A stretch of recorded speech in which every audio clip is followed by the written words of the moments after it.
Sita Chaudhary 01 YouTube channel पर आप सभी भाई बहनों का स्वागत है।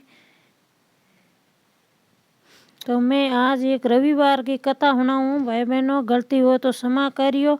अब कथा हारू करूँ। एक बुढ़िया थी, उसका यह नियम था कि प्रति रविवार को सवेरे ही स्नान कर घर को गोबर से लिप कर और फिर भोजन तैयार कर सूर्य भगवान को भोग लगा सवे भोजन करती थी। ऐसा व्रत करने से ही उसका घर धन ध्यान से पूर्ण था। भगवान की कृपा से घर में किसी प्रकार का कोई दुख नहीं था। आज सब प्रकार से घर में आनंद रहता था। इसी तरह कुछ दिन बीतने पर उसकी एक पड़ोसन, जिसकी गौ का गोबर वह लाया करती थी, ये विचार करने लगी, वह वृद्धा मेरी गौ का गोबर ले जाते हैं। इसीलिए वह पड़ोसन अपनी गौ को घर के भीतर बांधने लगी। जब रविवार आया तो बुढ़िया पड़ोसन के गाय का गोबर लेने गई। गाय वहां नहीं मिलने के कारण उससे गोबर न मिल सका।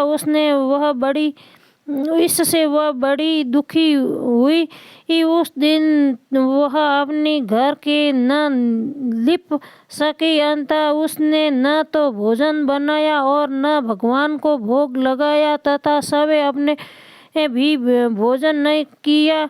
इस प्रकार उससे निर्जला व्रत किए ही रात्रि हो गई और वह भूखी प्यासी सो गई। रात्रि में भगवान ने उससे संपन्न दिया और भोजन न बनाने तथा भोग न लगाने का कारण पूछा। वरदा ने गोबर न मिलने का कारण सुनाया। तब भगवान ने कहा कि माता, हम तुमको ऐसी गौ देते हैं जिससे ये सभी इच्छाएं पूर्ण होती हैं, क्योंकि तुम सदा रविवार को गौ के गोबर से घर को लीप कर नर भोजन बनाकर मेरा भोग लगाकर सवे भोजन करती हो। इससे मैं खुश होकर तुम्हें यह वर देता हूँ। मैं निर्धनों को धन और बांझ स्त्रियों को पुत्र देकर और सब दुख को दूर कर अंत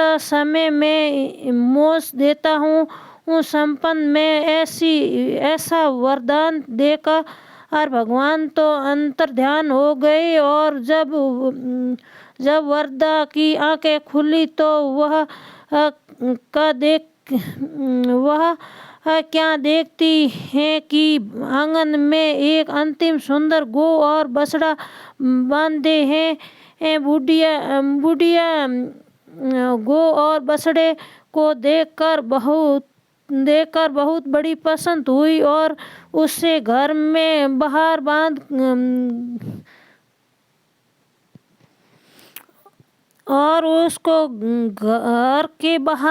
कर खाने और चारा डाल दिया। जब उसकी पड़ोसन ने बुढ़िया के घर के बाहर एक अंतिम सुंदर गौ और बछड़े को देखा तो दुष्वंश उसका हृदय जल उठा। उसने देखा कि गौ ने सोने का गोबर किया है, तो वह उस गोबर को उठाकर ले गई और अपनी गाय का गोबर वहाँ रख गई। अब वह रोज ऐसा ही करने लगी। सीधी सादी बेचारी बुढ़िया को इसकी कुछ खबर नहीं लगने दी। तब सर्व व्यापारी भगवान ने सोचा कि सालक पड़ोसन के कर्म से बुढ़िया ठगी जा रही है। तो भगवान ने संध्या के समय अपनी माया से बड़ी जोर की आंधी चला दी। उसने जिससे बुढ़िया ने अपनी गौ को घर के भीतर ही बांध लिया। प्राप्त उठी। जब वरदा ने देखा कि गौ ने सोने का गोबर किया है तो उसके आनंद और आश्चर्य की सीमा नहीं रही। वह प्रतिदिन गौ को घर के भीतर ही बांधने लगी। जब पड़ोसन ने देखा कि गऊ बुढ़िया के घर के भीतर है और उसका सोने घर के भीतर ही बांधने लगी। जब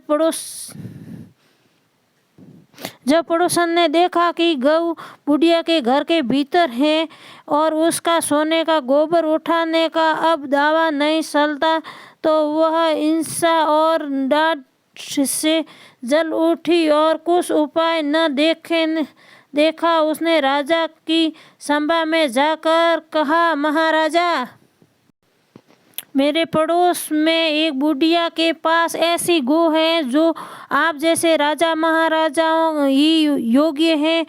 वह नित्य सोने का गोबर देती है। आप उस सोने से प्रजा का पालन करिए। राजा ने यह बात सुन अपने दूतों को बुढ़िया के घर से गौ लाने का आज्ञा दी। वरदा प्राप्त भगवान को भोग लगाकर भोजन ग्रहण करने जा रही थी कि राजा के कर्मचारी गऊ खोलकर ले गए। वरदा काफी रोई चिल्लाई, पर कोई कुछ न कर सका। उस दिन वह गऊ के वियोग में भोजन न खाई सकी। रात भर रो रो कर ईश्वर से गऊ को पुनः पाने के लिए प्रार्थना करती रही। उधर राजा गाय को देखकर बड़ा प्रसन्न हुआ, लेकिन सुबह जैसे ही उठा सारा महल गोबर से भरा दिखाई देने लगा। राजा यह देखकर घबरा गया। रात्रि में सूर्य देव ने राजा को स्वप्न में कहा, यह गाय वरदा को वापस लौटाने में ही तेरा भला है। उसके रविवार के व्रत से प्रसन्न होकर मैंने ही उसे यह गाय दी है। प्राप्त होते ही राजा ने वरदा को बुलाकर सम्मान सहित गाय बछड़े को लौटा दिया और उसकी पड़ोसन को बुलाकर उचित दंड दिया। जब जाकर राजा के महल से गंदगी दूर हुई, उसी दिन से राजा ने नगरवासियों की यह आदेश दिया कि अपना समस्त मनोकामना की पूर्ति के लिए रविवार का व्रत किया करो। व्रत के प्रभाव से नगरवासियों बीमारी आदि क्लेशों से सहित होकर खुश रहेगा। मेरे रविवार की कथा समाप्त हो गई है। जय सूर्य भगवान की जय हो।